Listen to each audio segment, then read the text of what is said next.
Ready, Sam? Good afternoon. Thanks for everyone for joining us. This is a very special day and a special week. This is Nurse Appreciation Day and Nurse Appreciation Week. And that is always fitting, given what these professionals mean in our family and individual lives. But it is obviously the most appreciative probably the state has ever been for our nurses for very, very good reason. We've seen what they're doing for our families in incredibly challenging times. We think of them, and I think of Zeke Cisneros, who is a nurse we lost on April 13th at Eastern State Hospital. And I understand his wife is a nurse as well. And when I think of Mr. Cisneros, that's just every single nurse, every day facing that right now. And I'm glad to be able to say that we have over 7 million Washingtonians who hold these nurses in our hearts right now.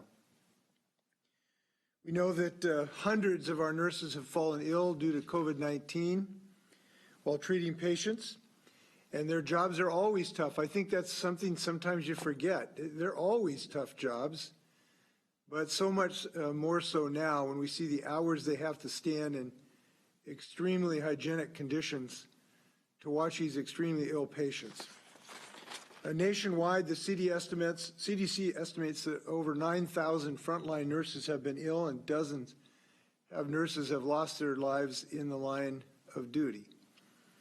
And whether it's long days in a clinic or long nights in a hospital, we know that they're standing there day and night.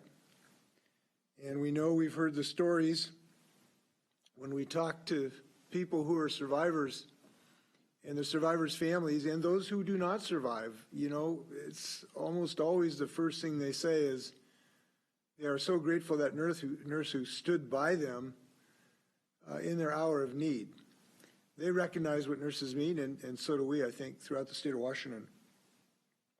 So the least we can do is to appreciate them today, but also be committed to getting them the personal protective equipment that they need and that they deserve. And this is a super high priority for the state of Washington. Our administration is dedicated to getting these nurses the PPE they need. I know that on the many, many calls I make following up leads to try to find this equipment for these nurses, I'm thinking of the nurses on every single one of those calls. And I know that we have more work to do in that regard. We're hopeful that the President will be more assertive in using the Defense Production Act to actually order companies to actually manufacture this product.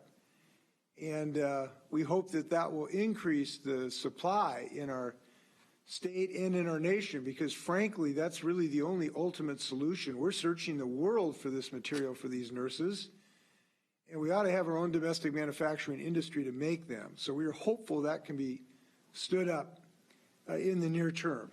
That is starting, but we've got a long ways to go. But even through these difficult times when nurses have not had what they need, they have always been on the post. And it's been amazing to see their courage in those difficult circumstances. And we're so appreciative of every single one of them across the state from what they've done. If there's been any more selfless compassion in our state, I'm not sure that I've seen it, at least outside of wartime, and that's what this is, in effect. Today we have some great representatives of this profession. Diane Stedham-Jewell of the Providence facility in Centralia, Justin Gill of the Providence Urgent Care in Mill Creek, and Katie Bray of Harborview Center in Seattle. And I'm looking forward to this discussion with them. I hope we can all learn something about this amazing profession. So why don't we stand for questions? I think we're going to start with Diane, I believe. Diane, thanks for joining us today. Governor Inslee, and thanks for having us here today and in honor of National Nurses Day. And I'd just like to take a minute and wish my fellow nurses out there a happy day and here's to a better year to come. And also to just give a shout out to the other healthcare workers in our facilities, because as nurses, we're just one cog in the wheel, and it really takes a whole facility to take care of our patients in our community. So we've been doing that here at Providence Centralia, and I'm proud of our staff here. We were asked to talk a little bit about what's happened in the last 6 weeks or so, and it seems like things are moving in a little bit more of a normal, whatever normal is, the new normal. The first 3 weeks were definitely challenging because I think things were just changing so rapidly and there was so much unknown. Would we have enough PPE? Would it be the right PPE? You know, there was just a lot of questions, and whatever the policy was at 7 o'clock in the morning might have changed by 3 o'clock that afternoon. But that seems to be slowing down some, and we're grateful for that. And as caregivers, we were frightened. We weren't sure what was happening, and you know, this is can be a deadly virus. And as caregivers, we were frightened. Our patients were frightened. So there was a lot of uncertainty. But I think as we're into this now about 6 weeks, things seem to be calming a little bit. We are so grateful to the community and to the state for going into action and taking to heart the stay home, stay safe order.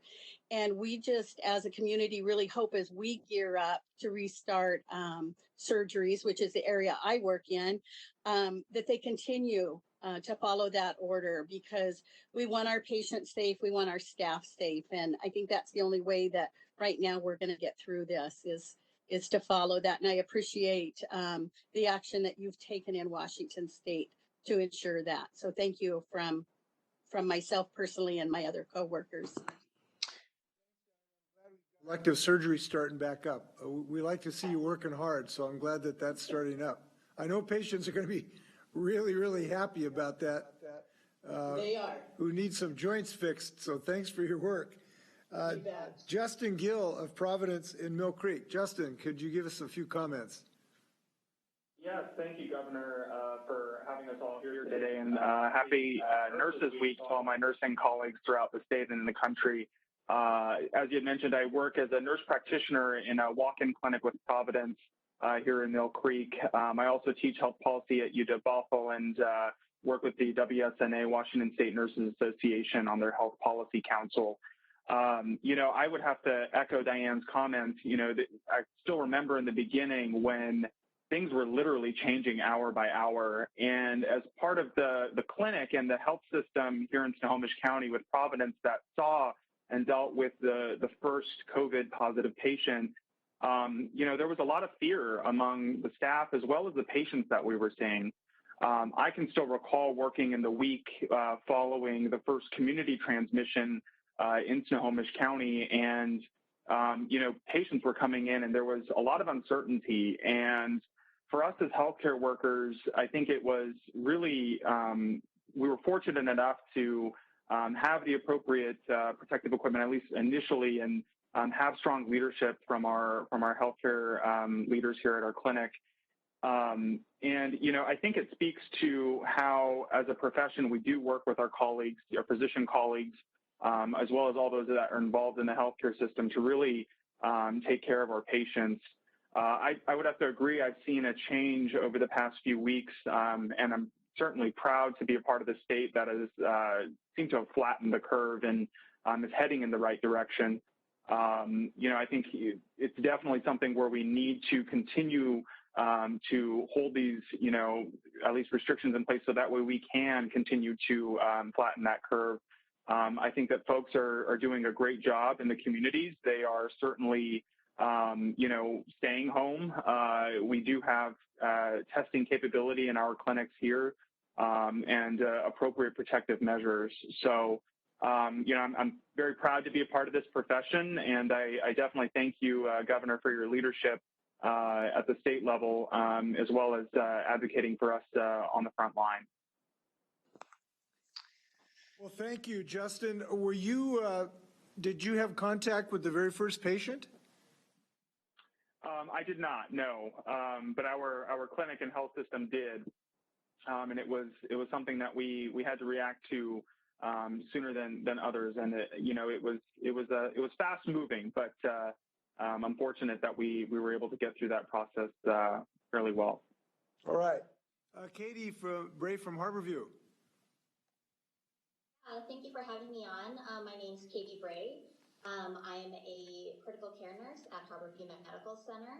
I traditionally work in the trauma surgical intensive care unit setting, but since COVID, I've been primarily working in the COVID intensive care units. I want to echo the same sentiments as Diane and Justin. Just really thanking you, Governor Inslee, for your strong leadership. When the UW system was first getting ready to address COVID, we were very mindful that we could have an inundation of patients and we were ready to surge to max capacity. Even though we've seen quite a few patients, because of your strong leadership, we have not seen as many patients as some other states have experienced. And I think that really speaks again to the fact of your strong leadership, really showing a good response from a state, as well as the community too. I think a key to keeping the COVID infections down has been the stay at home, stay safe, and for the whole community really practicing that has been so important. And even though it's been hard, it's something that we need to continue to do. I think me and my coworkers have really reflected. This really is a time, looking forward and back, we're going to say the time before COVID and the time after, and things I don't think will ever be the same.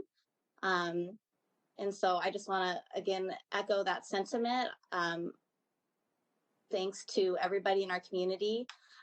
This is something we'll have to continue working on, but we've done a great job so far. And, it's hard, but, thank you. And I appreciate all the support from the community and our leadership, local leadership. Thank you.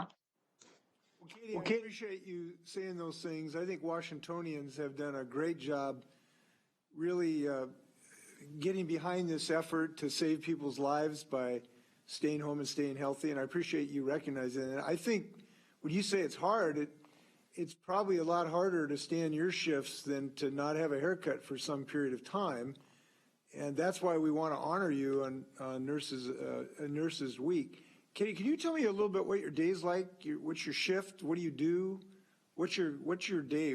What's your care level that you provide people? Yeah, sure. So I work the night shift. So what my shift looks like is come into work and get ready to work 12 hours. Another area that I specialize in is I'm an ECMO specialist. So that's either a What was that word?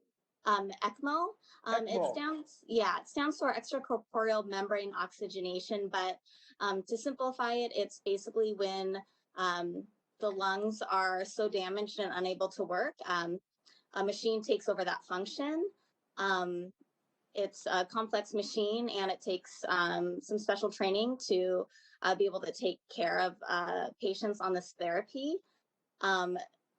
Because of the specialty with this therapy, if I'm the ECMO operator that night, I will plan on being in a COVID positive patient room for the majority of my 12-hour shifts. We have to wear, no jewelry, just our basic scrubs. And thank you to the community for sending us a bunch of free socks. That's not a fashion statement. We wear our long socks to make sure our scrubs don't drag on the floor, and drag COVID around.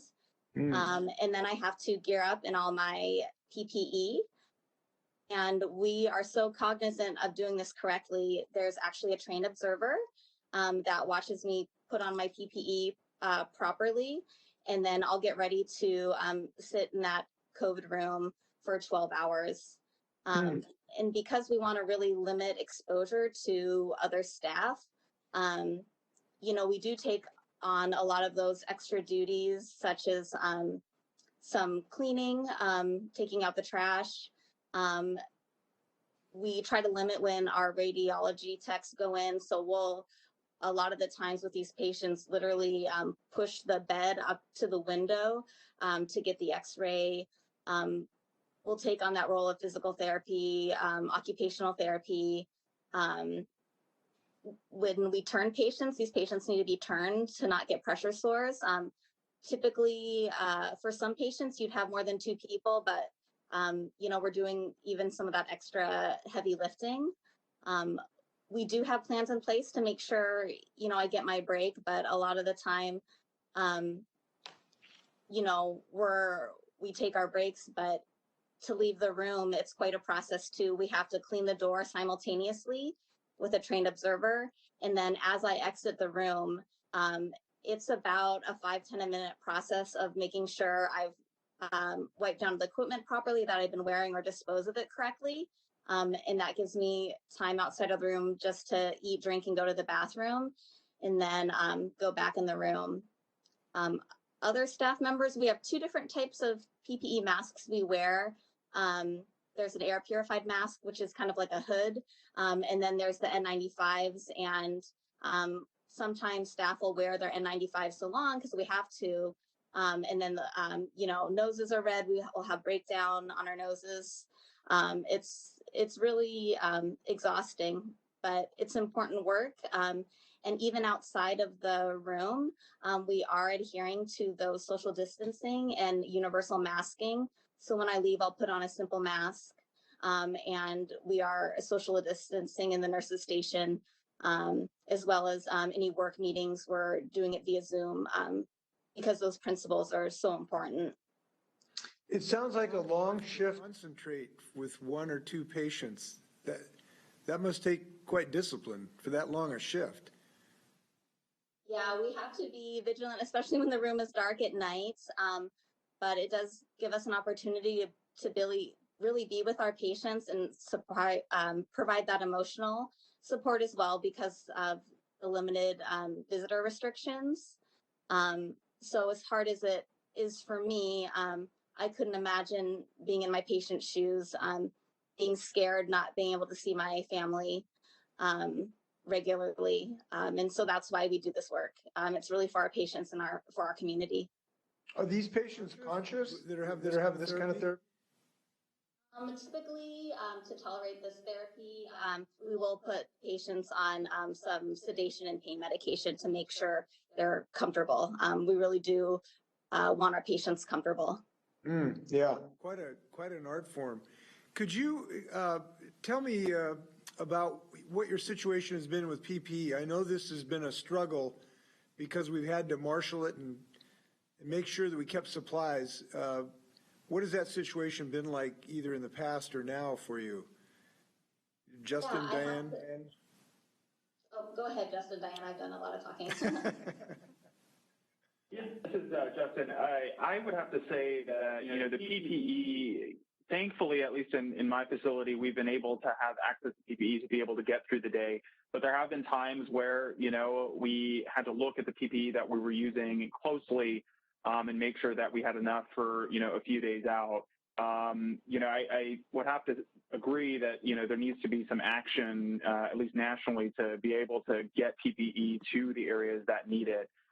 Especially both for our inpatient and our outpatient facilities. I would say in my experience being in an outpatient facility and a walk-in clinic, one of the difficulties with us is that we don't know, who may or may not have coronavirus. And part of that requires us to be protected at all times when patients come in through our front door. So what we have had success in doing is screening patients at the beginning when they enter the facility, separating patients out that have suspected COVID symptoms versus non-suspected COVID symptoms. So that way we can still care for the community for other healthcare needs besides COVID, but also be able to care for COVID patients in a safe way. So, part of that is making sure that patients come in with PPE or some kind of face covering, but also making sure that we as healthcare providers and frontline healthcare workers have access to the face coverings as well as, cleaning equipment and gowns. So. Well, this has been a central priority of our state because we know this has been tough and maybe not so much in yours. You might have been one of the luckier facilities, because I've heard stories that people have really had to reuse them and stock them and not clean them. And so our state's purchased about $18 million of PPE that's distributed so far on top of what your hospitals were able to achieve. And we have orders outstanding for about $370 million of additional PPE that we hope will be coming to continue to have healthy supplies. But this has been a real challenge for us. Now, we have challenges in the testing protocols at all, getting those test kits, but PPE remains a really high priority, and I hope that we can help your colleagues. What's been your situation, Diane, as far as PPEs? Well, in the beginning, like I said earlier, I think everybody was pretty scared, were we going to have enough? And we saw what happened to the toilet paper, and we were kind of concerned the same thing was going to happen with the PPE. And we had nurses go out, diligent nurses, and go out and out of their own pocket buy PPE that they could wear up in our ICUs if they didn't feel like they might be having sufficient amount. We had a great response from our community, multiple dental offices. As soon as they closed, they donated their PPE to us, their mask. There was talk about re-sanitizing the surgical paper mask that brought some concern to the employees because it didn't seem like that was a very safe practice, and one that kind of got put through too rapidly, we thought, and what they were going to re-sanitize those with could be harmful to us. So we were happy that we're not utilizing any of those re-sanitized masks. We've all been fit, those of us that require it, with N95s, and we have those readily available now, or we can use the PAPR like Katie talked about if needed. And we're requiring all the surgical scrub nurses and techs to wear the N95s. And we're utilizing those in all of our endoscopy procedures now too. So Katie's right. We certainly at Centralia haven't had to wear them for 12 hours continuously like she has, but they are not comfortable and they're hot to work in. So Yeah, I can imagine. yeah. What, we're continuing our stay home initiative, but we have a phased approach to begin to allow people to return to some more normal activities. What would you say to people who say we should just abandon this effort now and just forget about trying to reduce the infection rate? I mean, what would you say to people who have that view? Say it's going to be really hard if we have to abandon it and have to go back to a complete lockdown like we were. I think that would be so much tougher the second time around. So let's just try and work with what we've got now and move forward and try to keep bending that curve down. And we are going to have a new normal in the healthcare. There's no doubt about it. But as Justin said, we're still screening everybody that comes into our facility at the front door. We're using universal masking. We're social distancing. So we're practicing it as healthcare givers. And so the expectation is that the community at large is going to help us by practicing it also. Any other thoughts, Justin or Katie, in that regard? Yeah, I would definitely have to agree. As somebody that has to stay home on my days off as well, I can certainly empathize with everybody and the difficulty in, having to stay home. But what reinforces this is I see patients sometimes that we do send over to the emergency department because they are fairly ill, especially when I work my days in the respiratory clinic. And I think that, that really does reinforce the fact that people are sick, and these could be our grandparents, they could be our friends, our parents. And that really hits at home that, we need to identify the fact that there's going to be a new normal, and that there are some long-term, changes that we're going to have to make, but that we will get through this. But the hope is that we get through this now and not have to deal with a sudden second surge and another stress on both our healthcare system and our economy and our, the lives of our residents here. So I, would have to echo that, that our work as nurses certainly reinforces why we need to, pay close attention to what we're doing outside and try and stay home as much as possible. Katie, some politicians have argued that because we have more mortality for people over the age of 60, that we should just sort of not worry about that group of Washingtonians. This may seem rhetorical, but I'm just going to ask you to comment on it. I mean, when you talk to family members, do they care less about their family members who are over 60 than if they're under 60? No, absolutely not. And even though over 60 is a high risk group, I do want to make it clear to people that's not the only patients that have become severely ill and died from COVID. We have seen a lot of young and healthy people. So this can, one, really affect anybody. And we really shouldn't be measuring the value of someone's life based on their age.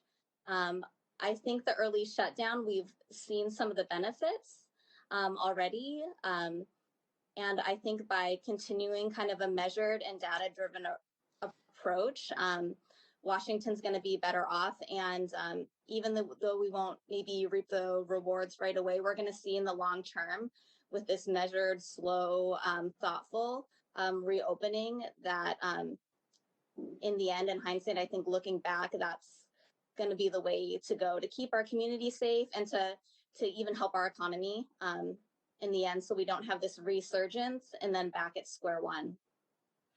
Well, I really appreciate your comments, and I share them, and I have to tell you, I don't have a lot of tolerance with people that think that there are disposable people in this state. You know, I read a story about a 69-year-old welder in the Tri-Cities yesterday, and he sounded like he was a wonderful person, had a wonderful life and did great work and helped a lot of his neighbors at age 69. And somehow to think that those folks are just, you know, can be tossed away is very morally repugnant to me. And I think it is to most Washingtonians. And I suspect all the nurses who are dealing with folks.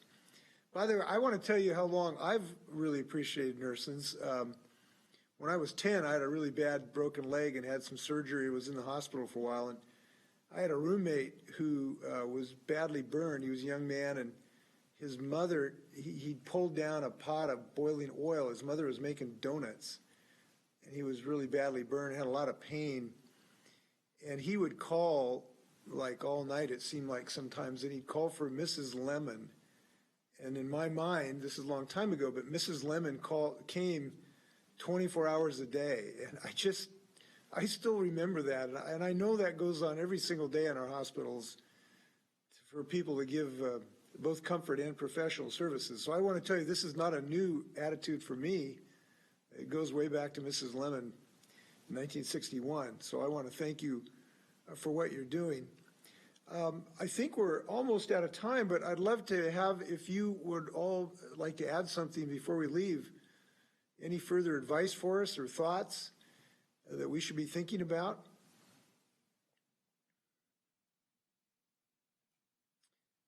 Thinking that the 60-ish is chronologically the disposable age since I'm over 60. And so thanks for not disposing of me, folks and community. But I also have a medically fragile husband at home. And so, you know, as Justin and Katie both said, and as you said, we're not only protecting our patients, we're protecting our community, we're protecting our family when we go home. You know, there was a joke out there that said, if you see somebody stripping on the front porch, it's probably a healthcare worker. And that's what we have to do, strip and go right to the shower and put our scrubs in the washer. And that's a new normal for us, one that, you know, I wasn't doing back in January. So again, that whole chronological thing, there's a chronological, you know, we know that we've got a lot of medically fragile people, and I don't think that we can put a number on when it's okay to say that, you know, it's okay that that patient passed or whatever. So again, thanks for your leadership. Thank you. Justin or Casey? And Governor, yeah, go ahead. yeah, Justin. I would just add that, you know, I think leadership is really what's going to get us through. In some ways, you know, we've had difficulty with having good leadership in seeing this through, but you know, at the state level, you've really advocated for us. And I think we need to continue to have that advocacy because we're going to continue to need supplies. We're going to continue to need PPE. We are not through this yet, and leadership is really what is gonna help us through this. Part of that requires listening to those of us on the front line. So I think that this conference call and press conference I think is important, so that way you can hear what is actually happening on the front lines. And I thank you for your leadership in that regard. Well, it's easy. I have not seen a single lagger fail in their responsibilities, so it's easy to be on your team. Katie, do you have any closing comments? I mean, I agree with Diane and Justin. This is truly a marathon and not a sprint. And, issues like continued advocacy for PPE is super important. And this has been hard, and it's going to continue to be hard. And just for people to remember that everyone's going through a hard time and to be kind to each other is my only other thought. I would think that's pretty good advice. Well, listen, I just want to thank you. I think you've seen, anybody's watching today, the representatives about why this is Nurse Appreciation Week. People who really care. I mean, is there anybody who cares more about their fellows than these nurses right now? And they truly are on the front lines. I think that we owe them not just PPE. I think we owe them rational, scientific, health-based policies to reduce the number of people who are becoming infected, that the nurses then have to put their lives on the line to protect people who become infected. And I think that is a fair thing for all of us to remain committed to see to it in the next coming weeks, that we continue to reduce the number of people who are infected so these nurses don't have to put themselves at risk. I think that's a fair thing we owe them, besides owing ourselves for our own health. So I want to thank these nurses for telling their personal stories. I want to thank their unions who have done a good job helping them get the PPE they need, as well as other measures so they can do their jobs in a healthy standpoint. And again, I want to thank all Washingtonians who are sticking with this. We're kind of sticking to it kind of people. We don't give up easy. These nurses don't give up easy, and I'm pretty inspired by them. I hope you are too. With that, happy Nurses Week and Day, and please wash your hands. Thanks a lot.